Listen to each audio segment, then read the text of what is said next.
ನಮಸ್ಕಾರ ಶ್ರೋತ. ಈಗ ನಾವೇನ್ ಮಾಡ್ತೀವಿ, ತಹಸೀಲ್ದಾರ್ ಸಾಹೇಬ್ರವ್ರಿಗೆ ಮನವಿಯನ್ನು ನೀಡಿದ್ದೀವಿ.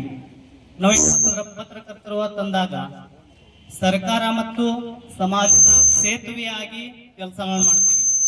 ಸಮಾಜದ ಒಳಿತು ಕೆಡುಕುಗಳನ್ನ ಬಿತ್ತರಿಸಿ ಅಧಿಕಾರಿಗಳ ಕಣ್ಣ ತರಿಸುವಂತ ನಿಟ್ಟಿನಲ್ಲಿ ಏನ್ ಮಾಡ್ತೀವಪ್ಪ ಅಂತಂದ್ರೆ ಕೆಲಸ ಮಾಡ್ತೀವಿ. ಆದ್ರೆ ನಮಗೆ ಯಾವುದೇ ರೀತಿಯಾದಂತ ಭದ್ರತೆಗಳಿಲ್ಲ.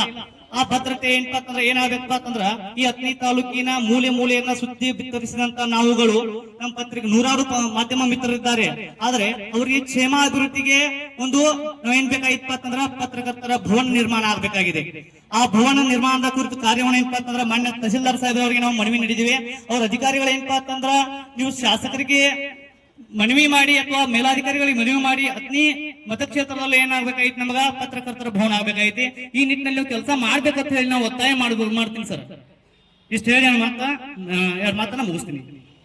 ಕಾರ್ಯನಿರತ ಪತ್ರಕರ್ತ ಧ್ವನಿ ಸಂಘಟನೆ ವತಿಯಿಂದ ಪತ್ರಕರ್ತರ ಭವನ ನಿರ್ಮಾಣ ಕುರಿತು ಏನು ಅರ್ಜಿ ಸಲ್ಲಿಕೆಯಾಗಿದೆ ಅದರದ್ದು ಜಾಗ ಕುರಿತು ಸಲುವಾಗಿ ಸಂಬಂಧಪಟ್ಟ ಇಲಾಖೆಗೆ ಮತ್ತು ಭವನ ನಿರ್ಮಾಣ ಸಲುವಾಗಿ ಸನ್ಮಾನ್ಯ ಶಾಸಕರ ಗಮನಕ್ಕೆ ಸದರಿ ವಿಷಯವನ್ನು ನಾನು ನನ್ನ ಆಡಳಿತ ಮೂಲಕ ತರಬಹುದು.